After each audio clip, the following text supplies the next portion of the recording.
Guardate queste immagini raccapriccianti e poi li commentiamo.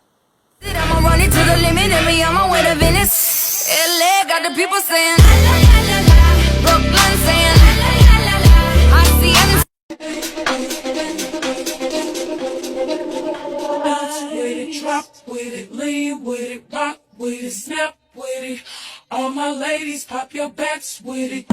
With it, drop with it. On me, you taught a lesson to me that I had to learn. And I'm so Lo oficial no sabe lo que intervino.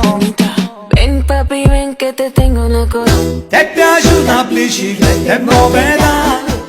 Questo è un medico del pronto soccorso Covid del Sant'Elia di Caltanissetta, nonché guardia medica.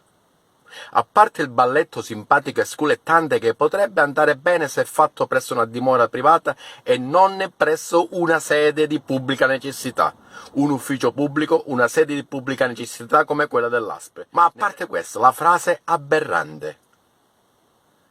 Quando hai finito il turno e non hai ucciso nessuno, puoi andare a dormire. Un'offesa per i 166.000 morti di Covid in Italia. Un'offesa per la città, un'offesa per i cittadini di Caltanissetta. Un'offesa, un'indecenza nei confronti di tutti quegli operatori sanitari, tutti quei medici che ogni giorno lavorano in silenzio, con passione, professionalità, zelo, discrezione, puntigliosità.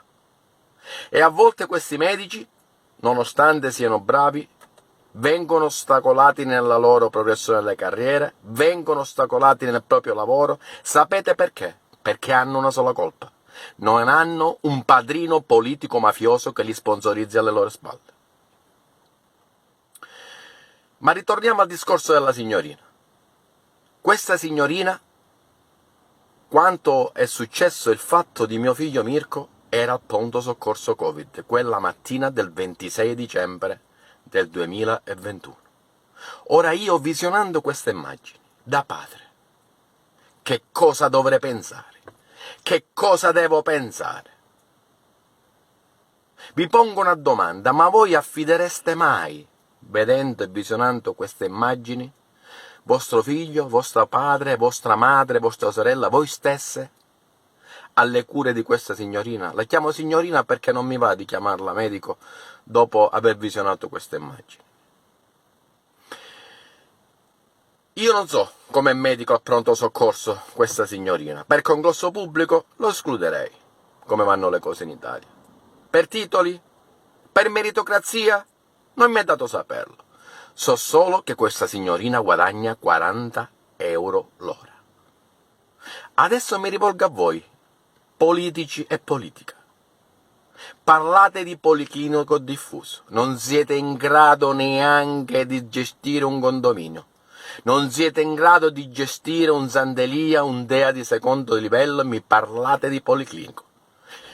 Ovviamente questi video giorni addietro sono stati inviati a Roberto Gambino, sindaco di Caltanissetta, quindi primo cittadino in qualità in cui incombe il dovere di primo responsabile della sanità a Caltanissetta, a Tilde Falcone, presidentessa della Commissione Sanità del Comune di Caltanissetta, che mi auguro adesso pervengano le indignazioni pubbliche.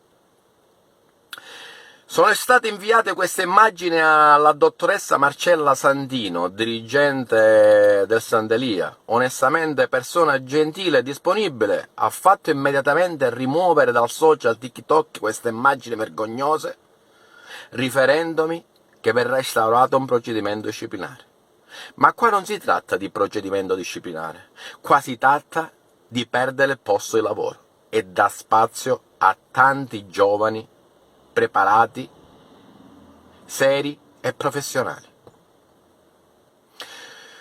Con ciò vi dico, cortesemente, condividete questo video, perché la città ha diritto di sapere